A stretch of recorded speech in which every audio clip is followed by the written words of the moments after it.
The story begins in Chirau, Brazil, 7 years prior to the present.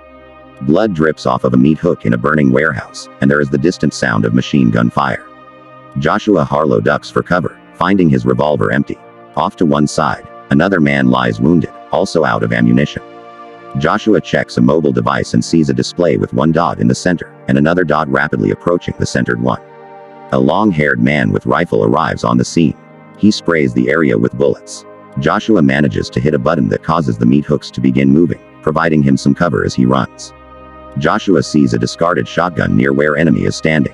Creating a distraction, he runs, leaps and slides across the blood-slick floor as Walker hurries to load a new magazine into his rifle. Grabbing the shotgun and pressing it right up against Walker's nose and mouth, he pulls the trigger that causes the man to blows. On the mobile device, one of two adjacent dots on the display disappears. Joshua walks back to the wounded man and lights a cigarette. Joshua gives the cigarette to the wounded man, letting him take a few puffs. Raising a handgun, Joshua fires, putting the wounded man out of his misery. Another dot disappears from the mobile display. Joshua slowly turns and glares at a CCTV on the ceiling. The scene shifts to a monitor with numerous screen displays, all switching to show Joshua's face as he glares at the camera. Powers turns to face a group of people and announces, "We have a winner." Cheers and applause break out. A group of well-dressed men and women stand and applaud, around a large betting table on which is placed numerous stacks of large denomination currencies of all kinds. In the present day, in Middlesbrough, England, a Chinese woman, Lai Lai Jen, gets off a train. On arriving in her hotel room, she finds a largish metal briefcase with her name on it waiting for her on a table.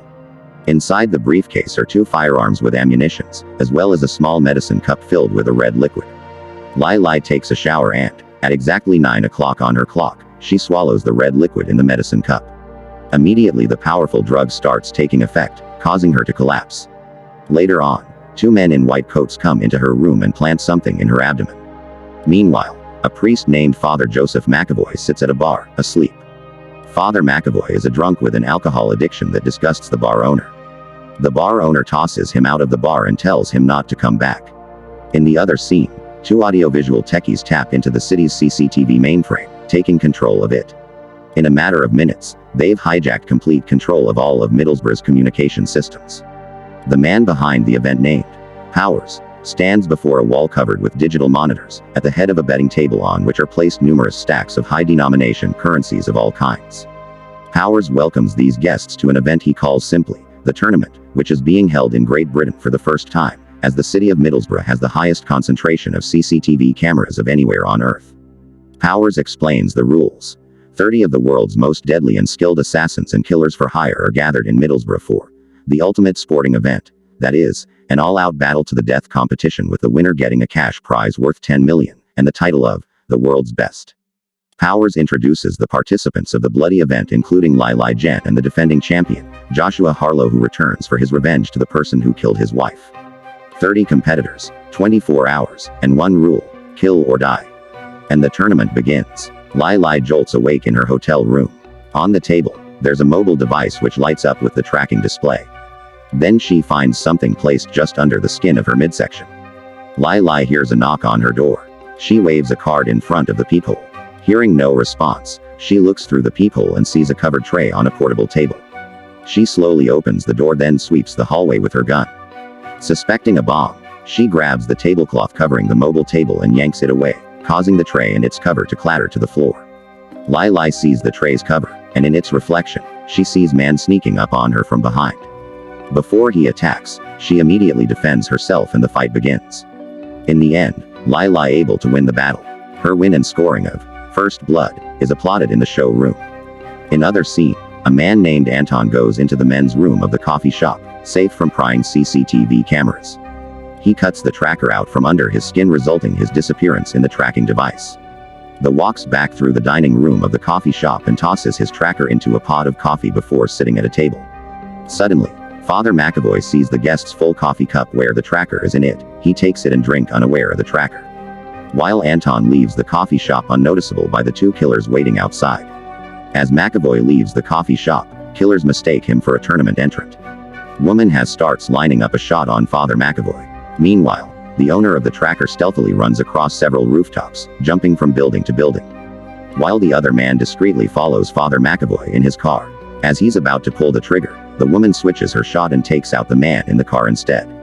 Lining back up on Father McAvoy, she's about to take him out when Anton comes up from behind and grabs her, breaking her neck.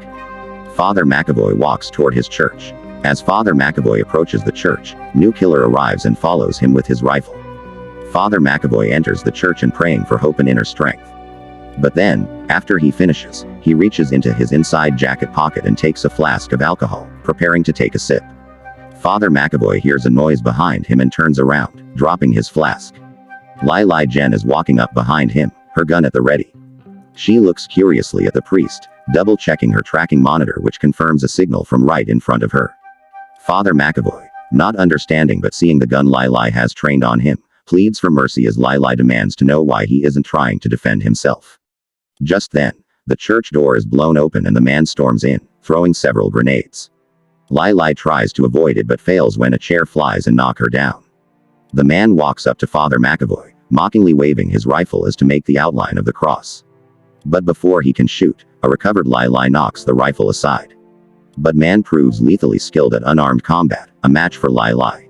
The two duel hand to hand, throwing punches to each other. Understanding none of what's going on, Father McAvoy sees Lai getting the beating of her life, and he reacts. He tries to help but man just kicks him away. But this gives Lai the chance fight back and knocks him down. As he starts to rise, Lai gives him the middle finger with a pin of a grenade that's still on man's belt. The grenade detonates and makes a glory mess out of the man. Lai turns her attention back to Father McAvoy, interrogating him. But she realizes he has no idea what's happening. She grabs Father McAvoy's shirt and pulls it up, bearing his midsection. There is no scar, no trace of any incision. Lai sees that Father McAvoy was innocent. Back in the tournament showroom, Lai's win drawing cheers and a new round of wagers. Anton, having gone invisible, is troubling to Powers. A proximity alert quickly draws everyone's attention. Joshua Harlow and an Irishman are approaching each other. The scene switches to the inside of a parking garage. He fires wildly at an approaching shadow, Joshua warning him that he's there for information. Irishman tells him that man called Miles was either responsible or knows for certain who was behind it. As he speaks, Irishman creeps low to the ground among several cars. He sees Joshua's feet on the other side. Irishman darts out and fires several shots, only to see his bullets hit empty air. He glances down and sees Joshua's empty shoes on the ground. Joshua fires a shot into the back of the man's skull and kills him. Near a railway yard, Miles Slade fires several shots near a dumpster. As Miles walks away from the area, a human body is seen in the dumpster, with one finger cut off. Lai has called in to speak to Powers to remove McAvoy from the tournament. But Powers coldly rebuffs Lai, telling her that Father McAvoy is now a contestant. As Father McAvoy fusses nearby, he watches a brown-haired woman smiling. As she closes the door to her SUV, she notices him looking at her, and her smile starts to fade. Father McAvoy is aghast at the news that the tournament is not showing him any mercy, and the police aren't coming to help him. The woman is roaring straight toward them in her SUV. Grabbing Father McAvoy, Lai dives out of the phone booth just before woman crashes into it. Lai fires several shots that hits woman's forward right tire, sending her SUV careening out of control. It rolls over to a stop upside down. The woman is trapped inside and the vehicle is burning. Lai tells Father McAvoy they have to get moving. But Father McAvoy looks on in horror when the woman starts to scream frantically for help. Father McAvoy runs to the vehicle to help the woman. But he's unaware that the woman grabs a pistol and points it at him. But Lai fires her immediately. Angrily admonishing Father McAvoy, she pulls him along. Lai finally explains to Father McAvoy that all the people who have tried to kill him followed a tracking bug that he has inside him, and that the tournament is a competition for killers and assassins the police cannot help. The tournament brass have enough money to control law enforcement bureaus and even many government officials, and that all the mayhem caused by tournament activity is explained away on the media as random acts of violence, terrorist attacks, and tragic accidents. Powers makes the announcement to the spectators' bettors, placing the priest. Everyone laughs and applauds. As Father McAvoy tries to get rid of the tracker, a police car comes driving up, siren flashing. Father McAvoy is relieved, until the officer stepping out of the car aims a rifle and a laser sighter paints him for a shot. But before Lai can react, a gunshot comes out of nowhere and takes the officer down. More shots are fired, this time at Lai and Father McAvoy. They climb inside the police car to drive off. As Lai starts the engine, Anton drops down, landing on the car's hood, firing at her. Lai Lai fires back to get rid of him, but he's good in parkouring. Father McAvoy recognizes Anton, tipping Lai Lai off as to how Father McAvoy ended up with a tracker. The pursuit continues until Lai Lai finally emerges from the alleyway and has room to swerve. Anton again jumps up onto the car, but Lai Lai manages to get rid of him in that moment. In the railway yard, Joshua follows Miles walking inside a strip bar. As Miles still at the strip bar, he sees his mobile tracker shows that a number of other contestants also happen to be at the bar. Miles starts the bloodbath as he fires them one by one. The remaining contestants in the bar fall into a free-for-all shootout, bullets and blood flying everywhere. Then, from the door and stairway, a dark silhouette heralding the arrival of Joshua Harlow. Joshua wades into the war zone, grabbing a dead contestant's corpse as a human shield, using a simple revolver to take down more shooters with higher-grade firepower. Miles confronts Joshua, whooping loudly, holding a terrified woman dancer as a human shield. Joshua demands Miles tell him if he was the one who came after Joshua and killed his wife. Miles appears not to know what Joshua is talking about. Then, a female tournament contestant disguised as a dancer leaps on Joshua's back, stabbing him with a knife. Miles shoots the girl off of Joshua and knocking Joshua to the ground, wounded. Miles then knocks Joshua unconscious with the butt of his rifle. Joshua snaps awake from a nightmare, tied to one of the dancing poles in the bar. Joshua again confronts Miles about the death of his wife. Miles goes over to the victim and starts beating him with the butt of his rifle, giving Joshua time to start preparing to turn the tables. Turning his attention back to Joshua, Miles tells Joshua he wasn't the one who killed Mary. When Joshua demands that Miles not lie to him, Miles slips behind Joshua and uses his cigar cutter to lop off one of Joshua's fingers. Pressing his burning cigar tip against the bloody stump to torture Joshua, Miles then says he knows who did it. Miles tells Joshua that Lai Lai Jen killed his wife. Suddenly Joshua says he'd like to accept Miles' offer of a drink. Miles happily letting him take a swig from the bottle. Before shooting Joshua, Miles takes a moment to relight his cigar, and just as the flame is near the cigar, Joshua regurgitates the alcohol and spits it right at Miles' face, causing it to ignite from the flame of the cigar lighter. Joshua then kicks the half-full bottle at Miles, and it shatters on his body, setting the crazy killer on fire. Joshua finishes cutting himself free and grabs up Miles' rifle, shooting at him several times through a wooden bar. But Miles made a slippery escape. A montage is shown of tournament contestants finding and killing each other in various gory displays. It's late in the evening, with fewer than 6 hours on the countdown timer. As the number of remaining contestants drops precipitously, and the body count continues to climb, Joshua and Lai Lai drive on through the night down highways. Lai Lai pulls into a gas station, goes into the convenience store, leaving Father McAvoy in the car praying for alcohol. Then he finds a flask, grabs it and takes a big swig. He hears the car door open and close, and turns to the driver's side, thinking Lai Lai has returned, but it's Miles who is badly burned sitting there, holding a knife to Father McAvoy's face. But Lai Lai has spotted Miles and rushed out to Father McAvoy's defense. She hurls Miles to the ground. The fight takes them inside the store. Before Lai Lai manages to kill Miles, Father McAvoy pleads for her to stop. Lai Lai hesitates, holding off on killing Miles, much to the displeasure of the spectator bettors watching the scene on the big screen monitors behind Powers. The clerk's microwave goes off, and he pulls out his bowl, turning around and staring in disbelief at what's been behind him. Suddenly, a strange beeping noise starts up, growing faster as Miles starts to writhe about wildly and scream in confusion and fear. His tracking device detonates, making a big gory mess, spraying Lai Lai, Father McAvoy, and store clerk with blood. The convenience store's phone suddenly starts to ring. Still in a daze, the clerk answers, and then tells Father McAvoy that the call is for him. Father McAvoy gets on the phone to find Powers talking to him. Powers tells the befuddled priest that since he interrupted what could have been a spectacular kill, he needs to be reminded of the rules of the game. Powers points out that 4 hours remain in the tournament. He needs to kill if he wants to live. Should the countdown timer reach 0 with more than one tournament contestant still living, all of them will meet a similar fate as just befell Miles. As Lai Lai helps McAvoy to throw up, she begins to talk to Father McAvoy about her last job. The last person she killed, Mary Harlow, gave Lai Lai a look of fear as she begged for her life. Several months after she killed Mary Harlow, Lai Lai learned that Mary was pregnant. Lai Lai explains to Father McAvoy that she's in the tournament with one goal in mind: to vanish. If she wins, the money can buy her a new identity and anonymity to live the rest of her life in peace. If she loses, then, as she says vacantly, she'll get what's coming to her. Back in the control room, Techie Eddie notifies Miss Hunter that the last 5 contestants seem to be converging on the motorway. Joshua Harlow, a man named Karl Topuzov, Lai and Father McAvoy are in the same location. While Anton Bogart is waiting for his turn, Lai sees the tracking and tells McAvoy they must leave. They hurry toward the stolen police squad car, stopping short as they spot Joshua driving the chemical rig. As Joshua drives past, they make another bid for the car when suddenly Topuzov, on a motorcycle, stops in the middle of the motorway and aims a rocket launcher, when suddenly an onrushing passenger bus runs Topuzov down. The rocket is launched straight up into the air, flying around wildly before finally diving down and taking out the stolen squad car. The driver of the passenger bus has stopped and exited the vehicle to check on Topuzov. Seeing Joshua closing in again, Lai hijacks the bus and asks Father McAvoy to drive it. Joshua sees Lai and Father McAvoy pulling away in the bus and speeds up to catch them. He pulls up alongside the bus, and he and Lai exchange gunfire through the windows. Roaring in anger, Joshua rams the bus twice, and then speeds up more, Father McAvoy barely managing to swerve wide to avoid crashing into the back of the rig and rush past it on the right side.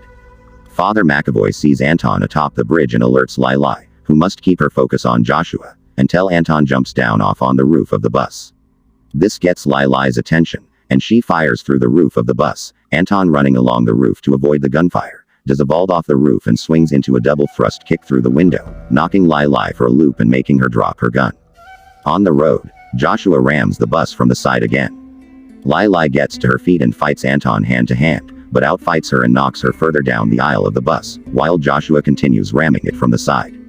Hanging from a metal bar along the outside of the bus, Lai sees Joshua crush a passenger car between his rig and the bus. Father McAvoy smacks wildly on the various bus controls, finally managing to find the door control. Lai swings inside the bus just before Joshua rams at that spot. Father McAvoy drives past another 18-wheeler, forcing Joshua to hit the brakes and fall behind. Recovering her second gun, Father McAvoy finally throws up, the vomit bringing the tracker out of his body, and deactivates. In the tournament showroom, the mood continues to intensify. Powers asks for an update on Joshua. Joshua's bloody hand reaches up, Joshua grunting loudly. The tournament is down to 2 contestants, Joshua Harlow and Lai Jen. Adding to the pressure is that the 24 hours allotted for the tournament to produce a winner are almost up. Only 15 minutes remain on the clock as Lai and Father McAvoy trudge through a field of high grass. Lai begs Father McAvoy to leave her and return to civilization. But Father McAvoy refuses and decides to stay with her. The two find a church, which Lai notes has no CCTV cameras inside. Surveillance satellites cannot monitor indoors either. When the techies note a proximity alert, and that Joshua Harlow is closing in on Lai, they put together a satellite display of the terrain and overlay the tracker signals, so that the bettors spectators for the tournament can at least see that the last 2 contestants of the tournament are just shy of the final confrontation. The tournament timer reaches 5 minutes and counting. Meanwhile, safe from tournament cameras, Lai and Father McAvoy sit on pews. In desperate need of solace and guidance, Lai asks Father McAvoy to pray with her. But Joshua Harlow arrives and grabs Lai, holding a knife ready to cut out her entrails. She's beyond exhausted, with no fight left in her at all. She begs Joshua to just kill her and get it over with. But Father pleads for his mercy. Joshua asks who sent Lai to kill him, and why. Whoever ordered the hit on Joshua was ultimately responsible for his wife's death. Lai stuns Joshua when she tells him nobody sent her to kill him. That the hit contract was on his wife all along. Mary was the target. Moreover, as Lai tells Joshua, he knows who ordered Mary's death. There's only one person it could be. Joshua is incredulous and not entirely believing of Lai's story, and he's completely outraged. Father McAvoy desperately pleads for Joshua not to kill her. But Joshua suddenly stabs her. On the monitors at the tournament showroom, Lai's tracker deactivates. The countdown timer stops at just under 4 seconds left. Everyone breaks into cheers and applause as Powers declares Joshua Harlow a 2-time tournament champion. As Joshua steps out of the church, a limousine pulls up, and a passenger door opens, to bring Joshua back to headquarters and into the showroom. As Joshua staggers into the showroom, greeted by cheers, applause by bettors. But he shows he's in no mood to celebrate. Joshua confronts Powers with what he knows. Powers is the one who hired Lai for a hit contract on Mary Harlow. Powers gives in and tells Joshua the cold truth. By hiring an assassin to kill Joshua's wife, an assassin who was enrolling in the tournament, Powers could be assured that Joshua would also enroll. Handed Joshua the one thing that would make him enter the tournament, a revenge vendetta. Powers tells Joshua not to worry, for he'll be seeing his wife soon. Grabbing Powers in a Japanese headlock, Joshua pries Powers' mouth open and pushes something inside. Immediately, Lai Lai's tracker signal lights back up on the monitors. Miss Hunter and the techies realize with horror that Joshua cut the tracker out of Lai Lai's body. Now, pushed into Powers' mouth, it's come back into contact with a human body heat signature and reactivated. With the monitors and computers once again registering 2 tournament participants, the stopped countdown timer, with only 4 seconds left on it, resumes counting down. Everyone in the showroom scrambles out, diving for any cover they can find as Joshua holds Powers fast, using an iron hand to keep the tracker in his mouth. The countdown finishes, and both Joshua and Powers' trackers detonate, killing both of them in a grisly explosion that sends money flying everywhere. A flashback scene is shown of Father McAvoy holding Lai Lai in his arms as she lay on the church floor, and slowly her eyes open. When Joshua cut the tracker out of her body, he spared Lai Lai's life. The next scene, Father McAvoy delivers a moving sermon to a group of churchgoers. As he speaks, he happens to glance at a woman in a black dress sitting at the back. Slowly the woman raises her head. It's Lai Lai. Father McAvoy happens to look away for a brief moment, and when he returns his gaze to where Lai Lai was sitting, she's gone. Father McAvoy calls the congregation to prayer, the end of the movie.